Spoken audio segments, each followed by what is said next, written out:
firm في أستراليا اللي كويس طبعا إن هي she was born in Moldova وراحت على أستراليا وكانت very young age.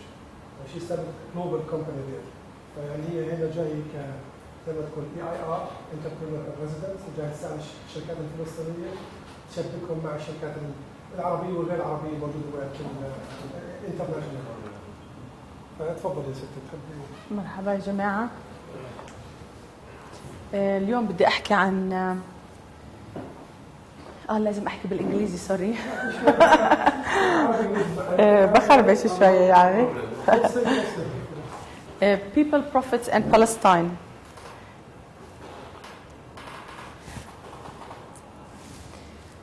We all love our olive tree, huh? أول 5 سنين من لما نزرع شجرة الزيتون الفلاح لما يحط شجرة الزيتون بالأرض لازم يعملها الرايت irrigation المية كيف ينزلها عليها الفرتلايزر البرونينج. أول 5 سنين من حياة الأوليف تري هو أهم إشي اللي بيعمله، يعني أكتر إشي بتحط وقت فيه عشان هذه الأوليف تري يعني تعيش. okay. أنا بلاقي إنه في معظم المرات لما يجوا الكلاينتس عندي على للبزنس تبعهم أول 5 سنين هو أصعب إشي، وأول 5 سنين هو الوقت لما الواحد يعني لازم يحط كتير وقت منه constant care. You have to put more time in your business عشان يصير زي الأوليف تري يعني to survive in its own right on its own. So I believe if you take care of the olive tree, you take care of your business, you take care of your people, because if you build a business, you employ people, you build Palestine. The agenda for today is how we can boost our profits and look at, we're going to do a sales audit, look at cash flow management, budgeting, and how we can leverage and build value in our business. This is Australian statistics, but I believe every business is kind of the same. We all go through these statistics. This was done back in 2006 of I think about 1,500 small to medium-sized companies about why their business failed. And this is the statistics. 33% of businesses fail because of lack of financial management skills. 15% because of management skills. No, I don't know how to manage my business. 12% they didn't have good records, you know. They didn't keep their accounts in check. They didn't know whether they were making a profit. They were suffering from cash flow problems. 11% marketing. 13% the economy, the unions, 6%, and not going for the right advice, you know, getting either bad advice or not even going for advice, 3%. So if you look at the percentages of what you can control in your business, it's 81%. What you can control in your business is like you as a person, you're running your own business, 33% financial management skills, 15% management skills. Sorry? Financial management, how much percent? 33%. Management skills 15%, marketing 11%. Getting advice, you know, I'm going to go for the right accountant, business advisor, financial manager, 3%. Poor records 12%. They all add up to 81%. So if you get those right, 81% chance your business will survive. Yeah? We know we can't control the economy طبعا. We know we can't control the unions. ما بعرف إذا عندكم unions هون, but you know, some unions in Australia can break or make a company. And staffing, you know, could we find the right employee? Couldn't we fit the right employee? These are problems we have in Australia. ما بعرف if they have it in Palestine, but you know, if you look at it, we have 81% of this variables that we can control. You know, I can learn to become a good financial manager. I can learn to be a good business manager. I can learn or bring the right people to do my sales and marketing in my business. I can learn to get my accounts done properly so I can see where my business is going. These are things are within my control. So, yeah. Sorry, yeah. It's actually Australian statistics. About 1,500 businesses that failed got these surveys done, and that was, this is the conclusion that they concluded. These were 33% of them failed because of financial management skills. 15%, yeah. Can you give me more examples of Yeah. 33%? Financial management, yeah. If you don't know, so مثلا financial management is basically what's my profit margin, what's my expenses, what's my break-even point, am I going to bring, how much sales am I going to bring, am I budgeting for my business, am I managing my cash flow. All of these things need some, you know, some financial skills, yeah? Make sense? اوكي بس Yeah. ما فيش اللي هو يدخل في الانفستمنت في الشركه لكن الانفستمنت No, it's actually how you manage your مرحبا. It's actually how you manage your day-to-day operation of the business, yeah. Money in, money out, yeah. So I believe that we can increase the chance of success by understanding ourselves, getting trained, knowing, you know, what's my management skills, how good am I, you know, do I suck at managing people? Like for me, it's like sometimes I can't manage people properly, but I can manage my finances, my marketing of my business properly. So if I'm not a good manager of people, I should have another person who can supervise my business. So I have office supervisor who supervises my people because she can do a better job than I do. Because for me, it's like, you know, you got to get it right straight away. Any questions?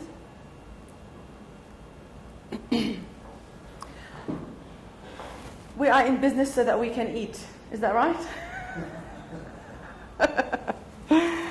I'm going to talk to you about why I put this. Just want to give you a bit of my personal story. And my story goes back all the way to the 70s. It's my family stories, my mom and then my dad. They got married in 1968. My mom was 18, my dad was 24. We just had, you know, 1967. My mom lost her job working for, you know, at the Arab Bank because, you know, they shut the Arab Bank down. So my grandfather said, well, you're not doing anything. You know, yalla, we're going to get you married. So then, you know, my mom wanted to study more, but she couldn't. My dad was 24 when they got married, but when he was 14, he was with the Ramallah Scouts, you know, Al-Kashaf. And the kids were waiting down in my dad was 14 years old. The kids were waiting for King Abdullah Yiji all day. ما إجا. فأبوي, he got a sunstroke. The sunstroke affected him, and my dad lost his ability to analyze and read, and he struggled. So he couldn't go back to school. He went to school, and he couldn't comprehend anymore. So, you know, he ended up working in a shop. So from age 14, my dad has known only shops, and he started his own business by the time my dad and my mom got married. He opened the shop تحت برام الله تحتها بسموها لسه السنترال. That was his shop. Yeah. So كان يعمل, you know, groceries وهيك شيء. وبعدين راح جاب غاز. But in the early 70s, he became, he got a bread run. اشتغل مع الإسرائيلية بإنجل بيكري. فكان يروح بعبي البريد at the bakery and then deliver بكل القرى. فالبزنس تبعه يعني كبر, but he had somebody else who was managing the shop, and and he appointed a friend of his, you know, as you know, in Arabic culture, I need a manager. Who do I know? I know my best friend. Let me have them manage the business. And that side of the business started going down, you know, if that person didn't know how to manage a business and started losing money. But the bread run was going well. You know, my dad was waking up every morning at 2 o'clock, go to Jerusalem, pick up the bread, go around. Life was different then, you know, you didn't have the wall. You just, half an hour you're in Jerusalem. So he got into financial problems. That was 1975. Everything changed for us in 1975. My grandfather died. My dad got into trouble. He got lots of debts coming around. He bought a big van because his business from the bread run expanded. He had a lease on it. He was struggling, and my mom just had my youngest brother, so she had 5 kids in 6 years. So, you know, she's staying at home. So basically, they were going to lose everything. My dad is a good salesperson. So, you know, he used to go get the bread, يطلع بالبلبوق اللي بده bread. He knows how to talk to the ladies, كيف بتقسم البريد, because the bread used to come, you know, bulk. It fed a lot of people because, you know, الكماج is too expensive. So he was smart how he got his business. So من قرية لقرية he built up a big business.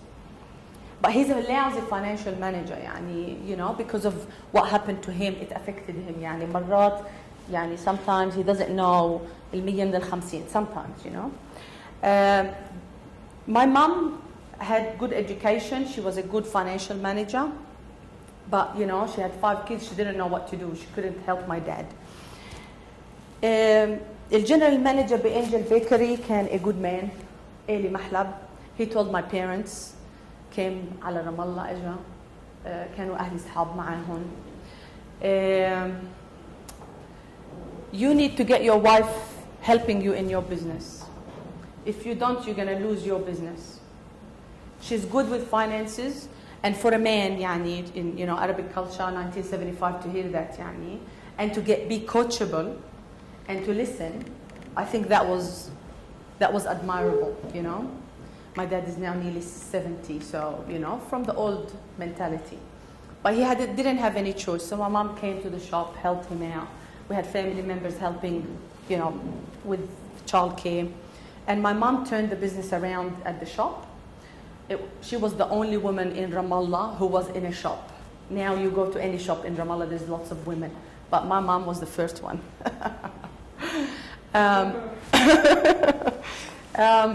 Yeah, so they worked very hard for about 10 years.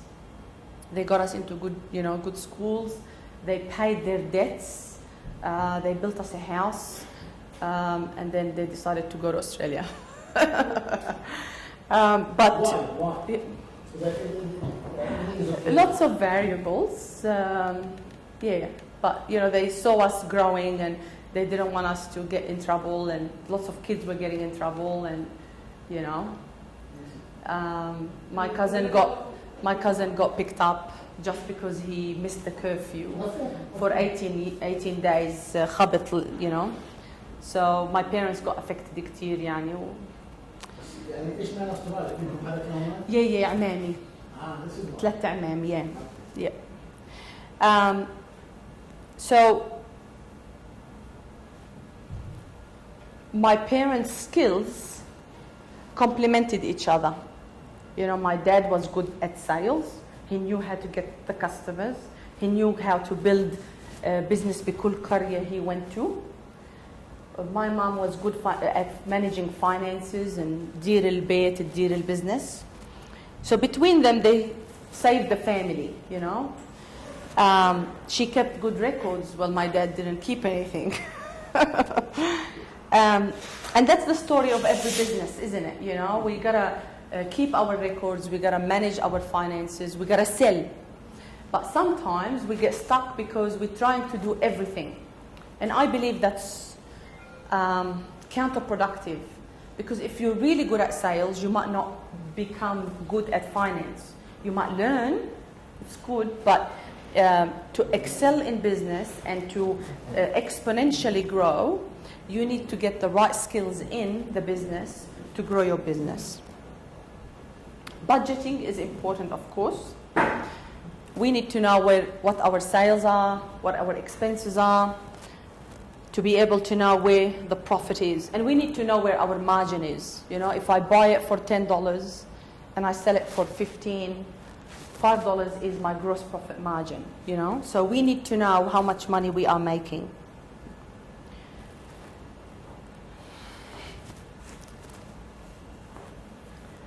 The purpose of a business is to make money, whether you like it or not. We all like to do a business that we love doing, you know. The engineers love to create their own toys and invent. But at the end of the day, that's not a business. A business is where you're creating that product, you're inventing it, you're creating it, you're selling it, you're making money of it, you're managing the people who are creating it, you're creating a different business. Of course, we have to always make sure that what we do is for the greater good. You know, there's lots of businesses out there like drug dealing, that's a business, but it's not for the greater good, yeah? And it's not something that we want to make money out of. So,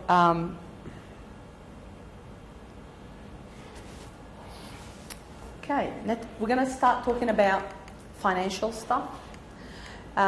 What is a net profit? It's your sales less your expenses, and it's going to be a positive figure. So if my sales are 200 and my total expenses are 100, then my net profit is 100, yeah? And you want to make that profit. There's a big difference between profit and cash flow. Some people say if I bring that in or my bank account shows I've got $10,000 in the bank, then that's, at this moment in time, then that's my profit. Big difference. It's not. Cash flow is what comes in, what goes out, and what you're kind of left with in the end. Some people get into the trap of trying to grow their business and they don't have enough cash flow. If you try to grow or outgrow your business without the cash flow, it will fail. So if I want to employ more people and they're going to cost me $30,000, but I know that at any point in time I've got $10,000 in the bank, but at any point in time they're going to cost me $30,000, I know that my business is going to fail. Somebody's going to come and knock on my door and say, I want my money. Oh. Just going to go through the cash flow cycle, and that's where people get caught up in. You bring the sales in, that's cash in. Your cash out is when you go and buy the goods, let's say, or create that product or pay expenses on the product. You might not pay your creditors, you know, the people who are supplying you that product straight away. And that's where cash flow starts changing from profit and cash. And then once the money comes in, you still got to pay your expenses. So it's like a balancing act. We need to make sure that what comes in either equals or is more than what is going out. Without doing a cash flow projection, most businesses will fail. Have you given any of the Bidaya guys any cash flow projections or budgets or monthly projections? Have they been given any financial tools or? Yeah, okay. I've got templates that I can provide, and you can kind of, work with them on it. Because it's important for everyone to know where the money is going to come and how we're going to make the money. Yeah. You have a tool to show the cash flow? We could use. The tool, the cash flow. Actually, the cash flow will be included in the business plan. Cash flow is included in the business plan? Yeah. Okay. I'll see if I've got it here, but I can send you. Has own cash flow projection. It's an Excel sheet. Yeah, it's an Excel sheet, yeah. How do you accept predict how many money you got Yeah. every year? Yeah.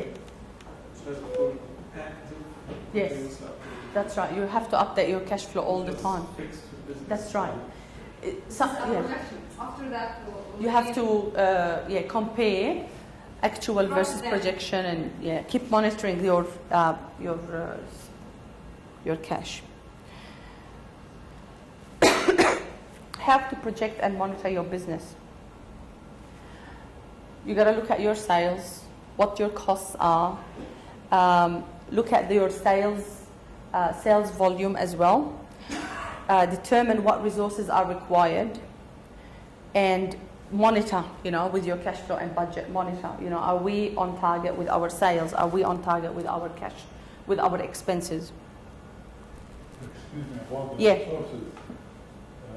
What's the time frame? How do you, in terms of projection, how do you compare or link the resources to time?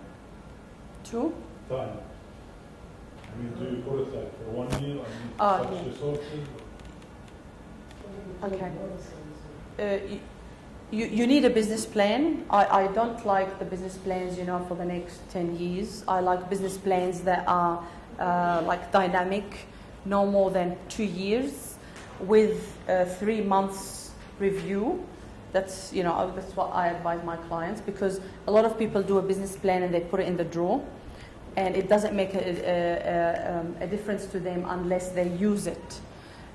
So if you want to do projections for, let's say we're going to grow our business, let's say $200,000 in the next 2 years, then we have to look at what resources do we need, how many people do we need to employ, how much money is that going to cost us, what infrastructure do we need to bring in, do we need to spend more on marketing, do we need to spend more on the website.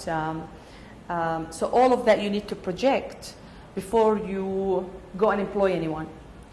And also at the same time, now that you need to know that you need to have some cash up front, because from the moment you try to sell, to build your sales, there's about 3 to 6 month lag between the activity you're doing, or employing more people to generate the sales and bring more business in, and the money coming in the door.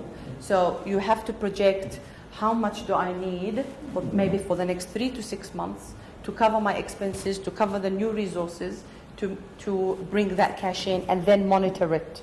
Yeah, it's not an easy thing, but I've seen lots of people manage to do it, and I think a lot of people go in the trap that we want to grow $1 million in 12 months' time. I think that's a big trap. As I mentioned before, you can't outgrow your business if you don't have enough cash. Otherwise, it's going to fail. So the first thing you would need to do to grow your business, how much cash do you have before you go on bringing more people in, build up infrastructure to bring the sales in. Okay, so I'm going to talk about how we can grow our business. There's only 4 ways.